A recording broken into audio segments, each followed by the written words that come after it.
Hi everybody, it's Ian from the Jessops Academy team, and today I'm going to be looking at this. The Sony 35mm F1.4 G Master Lens. Now this is a lens I've been really looking forward to getting my hands on, so let's give it a try. Now this is not the first 35mm f1.4 lens that Sony have launched. In 2015 they released a highly regarded lens with a lovely little blue Zeiss badge. Now camera technology has moved forward since that time though, in both sensor resolution and autofocus capabilities. The G Master series marries up with this new tech and provides a truly impressive combination. Side by side, the G Master lens is over 100 grams lighter and smaller in length. I've got both with me today to see how they compare optically. As with other G Master lenses, the 35mm f1.4 contains XA elements, standing for extreme aspherical. This gives you edge-to-edge sharpness across the frame. Now I've been testing this out on the A7R4, and as you can see it doesn't disappoint, and it does outperform the Zeiss in my opinion. One of the things that's always impressed me about the Zeiss lens though was its ability to perform in difficult lighting. So I was keen to see how the G Master held up. Well, thanks to its ED or extra low dispersion glass elements, it manages to suppress chromatic aberration and purple fringing to a very impressive standard. This is also assisted by the lens coating, which is the Nano AR Coating Mark II, and despite shooting directly into the light, flare and ghosting are minimal.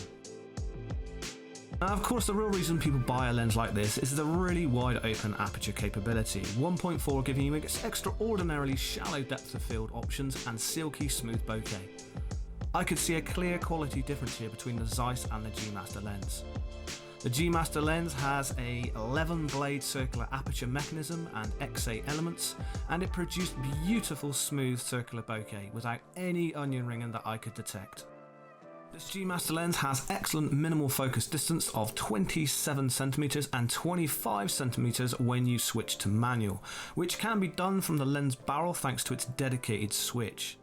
The lens also benefits from an aperture ring that can be used in click or smooth mode, so very useful options for both videographers and photographers. It also has a focus hold button which is customizable from the body. Another hugely impressive development is the lens's focus speed, which I got to test out here with my dog Barney, who I can promise you doesn't sit still for very long. Sony have included two XD linear motors and done away with the mechanical drive methods, both of which can cause mechanical problems and friction. These XD linear motors use electromagnetic drives which make things, well, super quick and quiet.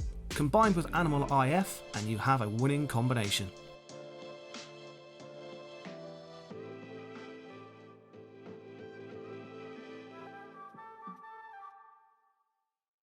So in summary, does this lens live up to all the hype? Well, I can tell you it absolutely does. I've been hugely impressed and thoroughly enjoyed using it. If you're an alpha shooter and you're looking for that everyday focal length you can just leave on your camera and be done with, then 35mm is a good way to go. And this is about as close to optical perfection as you're going to get. The G Master series is going from strength to strength.